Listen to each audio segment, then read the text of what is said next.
Shalom, bon matin tout le monde, bon réveil, que le Seigneur vous bénisse, vous protège ce matin, pendant que vous allez vaquer à vos occupations, ceux qui vont à l'école, ceux qui vont au travail, ceux qui vont à la garderie, ceux qui restent à la maison.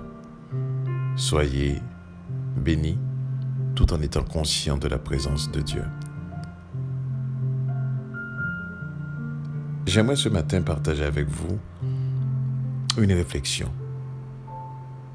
Et cette réflexion, c'est: aimons-nous vraiment Dieu? Est-il vraiment une priorité dans nos vies?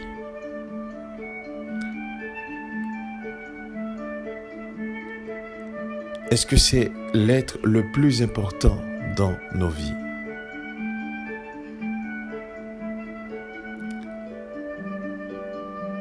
Vous savez, lorsqu'on pose ce genre de questions aux gens, en général, tout le monde va dire « Bien sûr, on aime Dieu ». À n'importe quelle personne qui va dans une assemblée et que vous aurez posé la question « Aimez-vous Dieu ?» La personne vous dira « Absolument. Bien sûr, j'aime Dieu. » Mais à quel point notre vie reflète cet amour, c'est autre chose. Vous savez, le Seigneur donnait cet exemple aux disciples de deux serviteurs. Au premier serviteur, il disait « Va et va faire une tâche ». Et le Seigneur disait, le serviteur s'en alla et allait faire cette tâche. Et à l'autre, il dit « Va faire une tâche ». Et celui-là disait « Non, il n'ira pas ». En cours de route, celui qui disait qu'il allait faire cette tâche ne l'a pas fait, et celui qui disait qu'il n'allait pas faire cette tâche l'a fait. Et le Seigneur a dit aux disciples, lequel des deux justement a obéi? Donc voyez-vous, c'est une chose de dire à Dieu qu'on l'aime. Mais c'est une autre chose de vivre cet amour. Et comment on vit cet amour? C'est très simple. C'est à chaque jour. Car véritablement, ceux-là qui aiment Dieu, à chaque jour, c'est une journée, c'est une opportunité de s'approcher davantage de lui. Si vous ne sentez pas que vous approchez de Dieu à chaque jour, posez-vous des questions.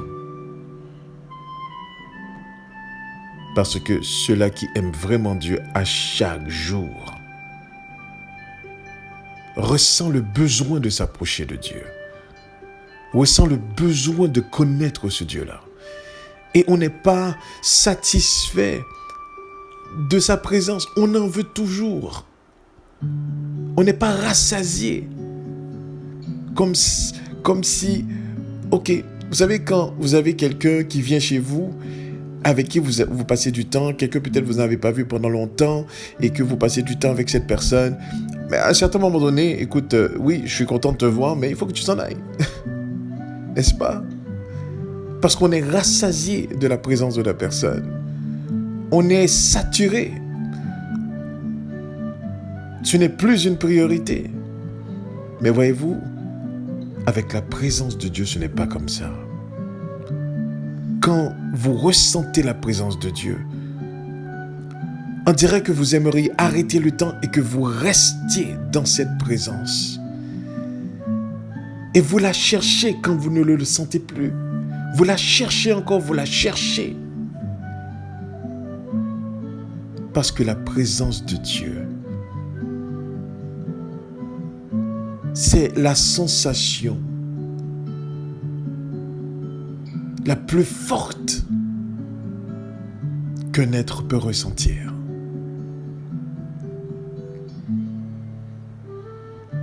Quand vous avez cette sensation de la présence de Dieu, que vous êtes conscient de cette présence, vous ne voulez pas le perdre. Je croyais avant que j'avais peur de mourir. La mort était l'élément le plus effrayant jusqu'à ce que je découvre la présence de Dieu. Et que ce qui est effrayant plus que la mort, croyez-moi, c'est de perdre la présence de Dieu.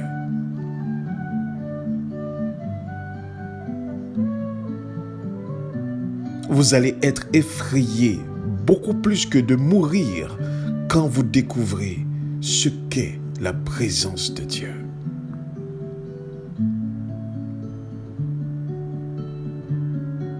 C'est pour cela, c'est important d'être conscient de sa présence à chaque jour. Si le fait d'être conscient de sa présence vous nuit, c'est parce que quelque part, votre vie n'est pas en accord avec lui. Si être conscient de sa présence vous dérange, c'est parce que quelque part, la manière dont vous vivez n'est pas en accord avec lui. Si être conscient de la présence de Dieu vous dérange, vous n'êtes pas en mesure de pouvoir concevoir ou le vivre, c'est parce que quelque part, votre vie n'est pas conforme à sa présence, voyez-vous.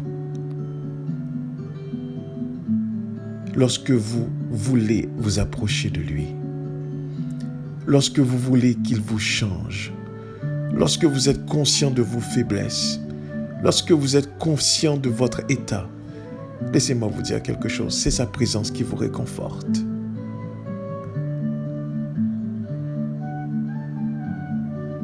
C'est sa présence qui vous réconforte. Lorsque vous aimeriez comprendre, lorsque vous êtes dans des situations où est-ce que vous ne comprenez pas exactement qu'est-ce qui se passe, c'est sa présence qui vous réconforte. Lorsque vous êtes humilié, lorsqu'on vous rejette, lorsqu'on ne vous comprend pas, c'est sa présence qui vous tient debout. Il y a beaucoup de choses. Remarquez bien, lorsque vous êtes conscient de la présence de Dieu, vos réactions, vos attitudes, votre façon de penser est autre.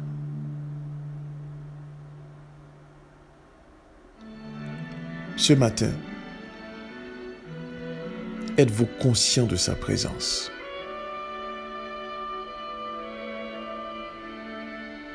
Êtes-vous conscient de sa présence? Ressentez-vous cette présence? Hier, on partageait avec vous et on vous disait ceci.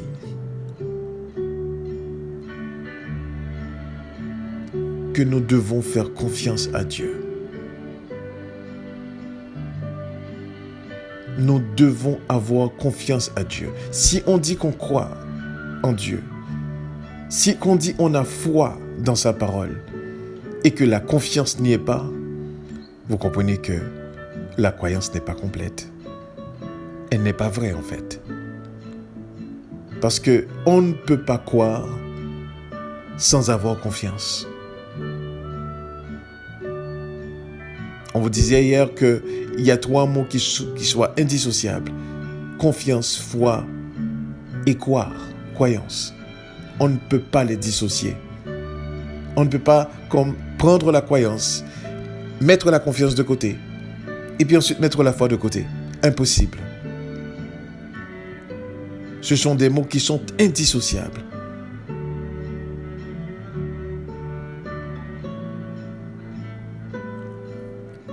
Ma prière ce matin pour vous, ma prière ce matin pour nous, c'est que nous soyons conscients à chaque jour de la présence de Dieu.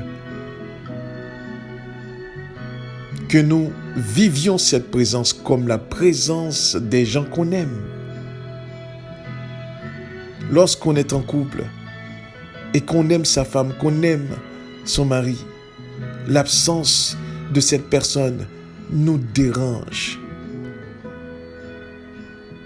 Si son absence est supportable, c'est dans l'espoir qu'on va le voir plus tard. Mais si son absence devait être prolongée, on sent qu'il y a quelque chose qui manque quelque part.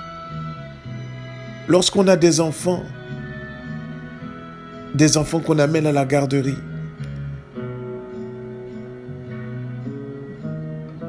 l'espoir de les voir plus tard, c'est ce qui nous permet de continuer à travailler.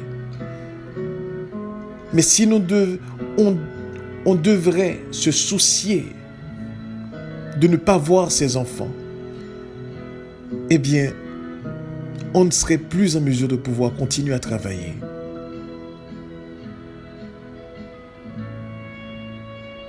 Qu'en est-il de la présence de Dieu? Comment peut-on vivre sans aussi sentir ce besoin de cette présence? Car voyez-vous, le mari ne vous accompagne pas tout le temps.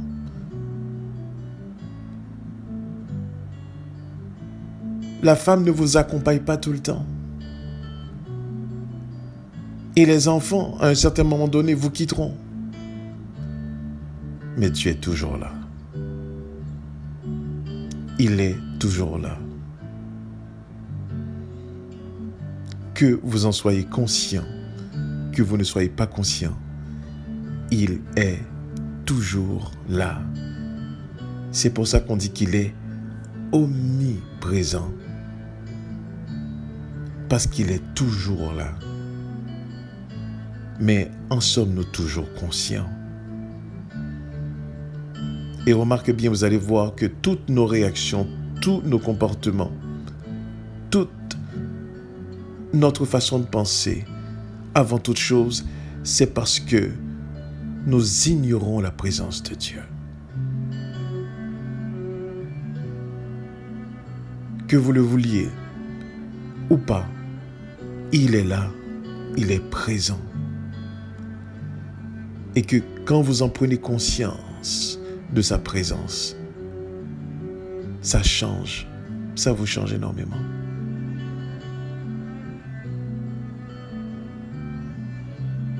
Vivons avec cette conscience. Dormons avec cette conscience. Parlons avec cette conscience. Réagissons avec cette conscience. Que Dieu est toujours là. Et que ignorer sa présence, c'est vous perdre. Ignorer sa présence, c'est mal décider. Ignorer sa présence, c'est mal réagir. Ignorer sa présence, c'est vous exposer, être vulnérable à ce que l'ennemi fasse ce qu'il veut avec vous.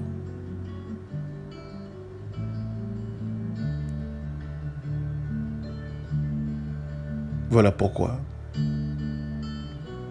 il faut en être toujours conscient de sa présence. Que le Seigneur nous permette de comprendre cette vérité et que Dieu vous bénisse durant la journée. Soyez conscients de sa présence.